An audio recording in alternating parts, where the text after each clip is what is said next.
Candidates in this election are eligible for presidential candidate broadcasts. This is the first of 2 programs. Each candidate is allocated a maximum of 10 minutes. The order of the first presidential candidate broadcast is determined by the alphabetical ordering of the names as reflected in the electoral roll. This order will be reversed for the second presidential candidate broadcast. The candidates are Dr. Tan Cheng Bock, Mr. Tan Ji Se, Dr. Tony Tan Keng Yam, and Mr. Tan Kin Lian.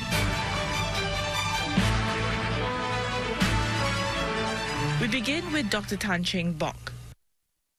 My fellow Singaporeans, I'm Dr. Tan Cheng Bock. I'm here as your candidate for the elected president. I began my career as a medical doctor in Ama King, a poor village in Lim Chu Kang.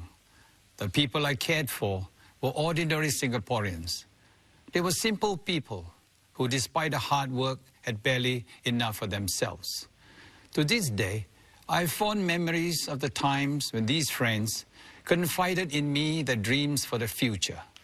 They shared with me their hope that every man or woman, young or old, regardless of race or religion, had equal access to education, housing, and a good job. They hoped, by working hard, they would be able to provide for their loved ones. They shared with me their hope for our country, where every citizen supported one another in their pursuit of peace and prosperity.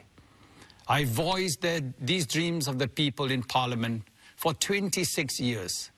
Today, the same dreams are still harbored in the hearts of many Singaporeans, including mine.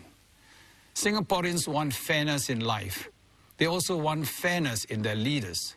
They want their leaders to be accountable, transparent, and independent. They also want the president to bring unity to the nation. And these are the reasons why I decided to run for the presidency. The president must be above politics. He must not be a proxy to any political party. His interests must be national, not with a political agenda in mind. In recent times, there's a growing desire for a clear distinction between the government and the office of the president. This is because the president has to check on the reserves and key civil service appointments. I agree with these sentiments. Familiarity breeds the potential for compromise, and this will only work against the interests of all citizens. Let me explain. Currently, the president and prime minister share the Istana premise. To strengthen the independence of the presidency, one of my proposals will be to ask the government to shift its operations from the Istana grounds to another location. The Prime Minister and Cabinet officers should not be housed in the same compound as the President, as this familiarity attracts unwanted suspicion of undue influence. It may sound drastic, but I believe this is the correct thing to do for Singaporeans. I believe Singaporeans are politically matured enough to see the merits. This is not unusual. For example, China and India have separate head of state and government premises.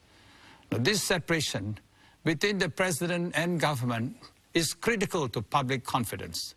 This physical separation will further assure the people that the two institutions are independent of each other. The office of the president and the government must not be seen as the same. Under the Constitution, their powers are separate. Let's keep them separate. I foresee these will require planning and cooperation from the two offices.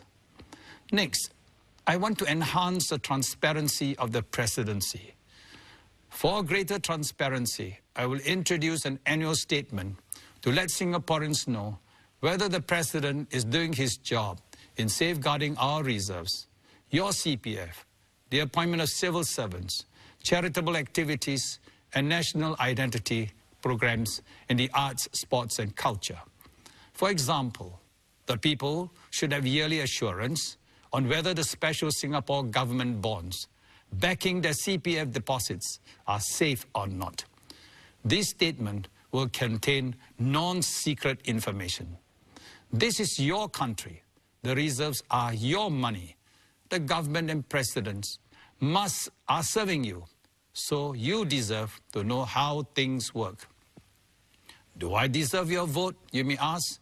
I understand that every presidential candidate will be greeted with some skepticism, and rightly so.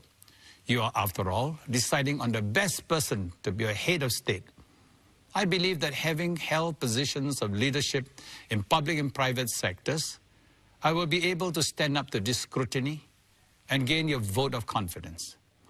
During my government tenure, I have served as leader of the Singapore European Parliamentary Group and the Singapore Southeast Asian Parliamentary Group. For over 15 years, I've represented Singapore at home and abroad. I have had the even greater honor of interacting with Singaporeans like yourself and listening to your concerns as feedback chief and as member of parliament for Ayer Rajah constituency. Throughout my 26 years in office, I've never shied away from standing up for you and challenging inappropriate policies.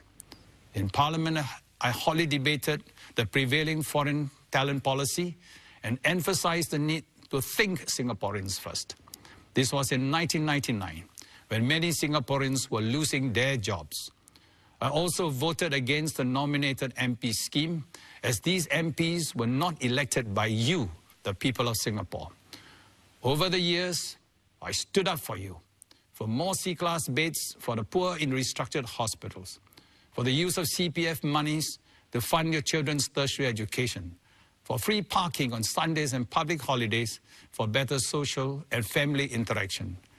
More recently, I resigned from Jurong General Hospital in protest against the naming of a public institution after a businessman whose family contributed just over 1/10 of the overall building costs, when a majority of the building costs were funded from your taxes.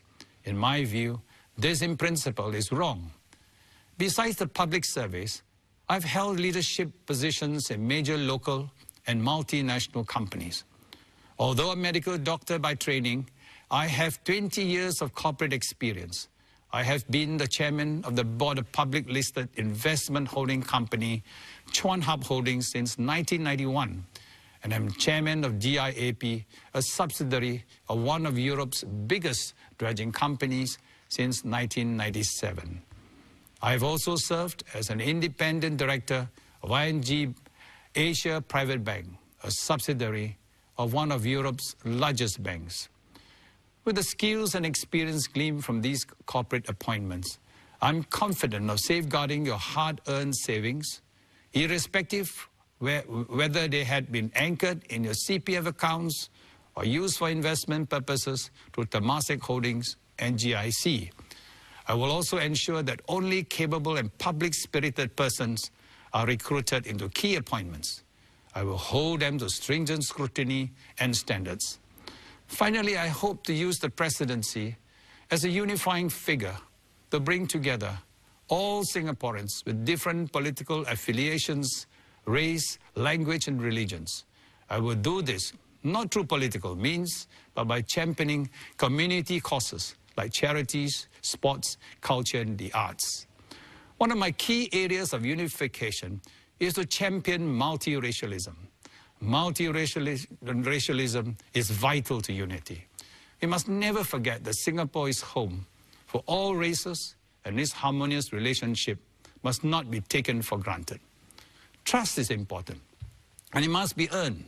The residents of Ayer Rajah trusted me by giving me an 88% support in 2001 general election. Similarly, I hope you will trust me with your vote so that I may serve all Singaporeans as your president. It will be a privilege and honor. If you believe in independence, accountability, and a united Singaporean, then vote for me to be your president. I have been a part of you. I felt for you. And now you can trust me to safeguard your reserves without fear or favor. I will not disappoint you. Let's think Singaporeans first. Vote for change. Vote for me as your president. Thank you.